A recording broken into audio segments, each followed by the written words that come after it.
The laughter at the dinner table stopped the moment he said it. "My God, your mom looks younger than my girlfriend." Everyone laughed, except my son. His smile froze, his fork trembling midair. I thought it was just embarrassment. I didn't know that one innocent joke would destroy our bond. Within weeks, he stopped introducing me as his mother. He avoided me in front of his friends. And one night, I overheard him say something that shattered my heart. If she wasn't my mom, I'd think she was trying to steal my life. The next morning, I found out what he'd been hiding. A secret that made me question every sacrifice I'd ever made for him. Because sometimes, the worst betrayal doesn't come from enemies. It comes from the child you raised with love, and a stranger who whispered poison into his heart. My name is Gloria, though most people in the neighborhood call me Miss G. I raised my son Andre on my own after his father walked out when he was 6. Back then, we lived in a tiny apartment with leaky ceilings and secondhand dreams, but I made sure he never went to bed hungry or hopeless. I worked 2 jobs, cleaning houses by day, baking pies at night for the diner down the street. I missed sleep, I missed birthdays, but I never missed loving him. Andre grew up polite, handsome, and smart. The kind of boy who made teachers smile and mothers proud. When he got into college, I felt like every scar on my hands finally had a purpose. I gave him everything: my savings, my strength, my years. And for a while, it felt worth it. Until he started bringing his new friends home. They were loud, flashy, full of confidence, and one of them, Malik, had a mouth that dripped charm and danger. I didn't realize that behind those smooth words and teasing smiles, he was studying us. That night at dinner, when Malik made that joke about me looking younger than his girlfriend, I laughed it off. But I saw the way my son's eyes darkened. That was the first crack. Small, quiet, and easy to ignore. I should have known. Some cracks are just the beginning of an earthquake. Our home used to smell like cinnamon and gospel music. Every Sunday morning, I'd wake Andre with the sound of Al Green playing and biscuits baking in the oven. He'd stumble into the kitchen, rubbing his eyes, pretending to hate my singing but smiling all the same. Those were our moments, just a mother and her son against the world. Even after he left for college, he'd call me every night.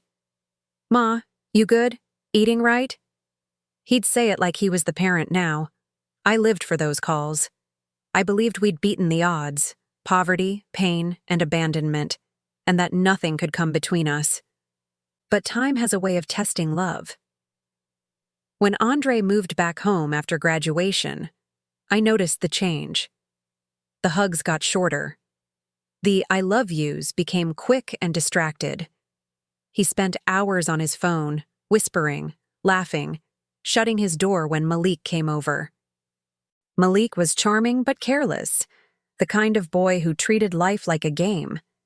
He'd wink at me, compliment my dresses, and say things that made me uneasy. "Miss G, you don't age, do you? If I told my girl about you, she'd get jealous." I'd laugh politely, but Andre's face would tighten each time. He started snapping at me over small things. Dinner too late, music too loud, even how I dressed when Malik visited. I didn't understand it then. I thought he was just stressed from life. But deep down, a storm was already building. And I was standing right in the center, too blind to see the lightning coming. It started with whispers, late-night talks behind closed doors, laughter that stopped the moment I entered the room. At first, I told myself they were just young men being private. But a mother's instinct is louder than denial. Something wasn't right. One evening, I went to take out the trash and heard voices from the porch.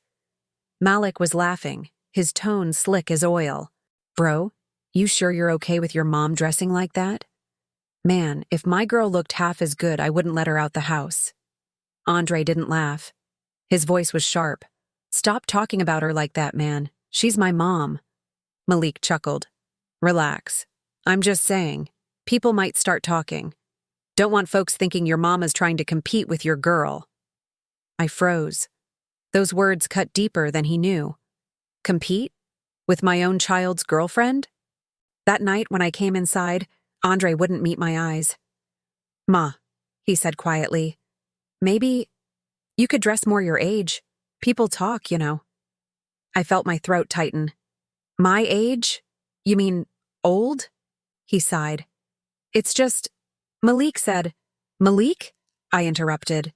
"Since when do you let that boy tell you how your mother should look?" He stood up, jaw clenched. "You don't understand. You make it awkward, Ma. You act like you're one of us. You're supposed to be mature." The words stung like fire. Mature. As if being alive, confident, or beautiful was something to apologize for. For the first time in my life, I saw shame in his eyes. Not for what he said, but for me. That night, I cried quietly in my room. Years of sacrifice, erased by gossip and pride. But I didn't know the worst part yet. Malik wasn't just talking. He was plotting. And the next morning, his plan would break my heart in ways I never thought possible. The next morning, I woke up to silence. No music, no laughter, just a thick tension in the air. Andre's door was half open, so I called softly, "Baby, you want breakfast?" No answer. When I walked into the living room, my heart nearly stopped.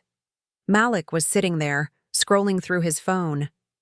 My picture was on the screen, one I'd posted on Facebook a few days earlier, wearing a simple summer dress. He grinned. "You went viral, Miss G. Didn't know you had fans like that." I snatched the phone from his hand. "What do you mean viral?" He shrugged. "Just a little joke.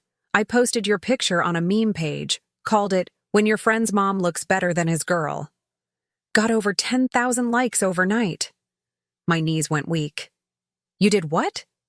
Before I could breathe, Andre stormed in. "Ma, everyone at school's talking about you. Do you know how embarrassing this is?" Tears filled my eyes. "I didn't post that. Your friend did." Malik smirked. "Chill, man. People just having fun." Andre turned on me, rage burning through him. "You always need attention. Couldn't just be a mom, huh? Had to be some kind of celebrity." That moment broke something in me. All the years I'd held him, prayed for him, starved for him, gone, reduced to a meme. But karma doesn't need my help. A few days later, Malik's little joke turned on him. The post got flagged, and his account was exposed, including the messages he'd been sending to underage girls using the same page. He was arrested. And Andre finally saw who his friend really was. He came home that night, eyes swollen from crying. "Ma, I'm sorry. I let him make me see you like a joke. You were the only one who ever believed in me." I held him, even though my heart still ached. "Son, people can poison your mind, but only you can decide what stays in your heart." Weeks passed. The gossip faded. The laughter online died down. I deleted my Facebook, planted roses in the yard, and started singing again on Sunday mornings. Andre helps me in the garden now. He says it reminds him of what almost died between us, respect. And though the wound left a scar, it also taught me something powerful. A mother's grace doesn't come from being perfect. It comes from surviving what was meant to break her. Some wounds never fade. They just learn how to live beside your heartbeat. I could have stayed bitter, let that betrayal harden me. But bitterness doesn't grow anything. And I'm a woman who believes in planting new things, even after the storm. Andre and I still talk about that day sometimes. Not with anger anymore, but with understanding. He admits he was young, proud, and too easily swayed by voices that didn't care about either of us. I tell him this. Respect doesn't mean silence. It means seeing the truth in someone even when the world laughs. The world judged me for looking young, for daring to hold my head high.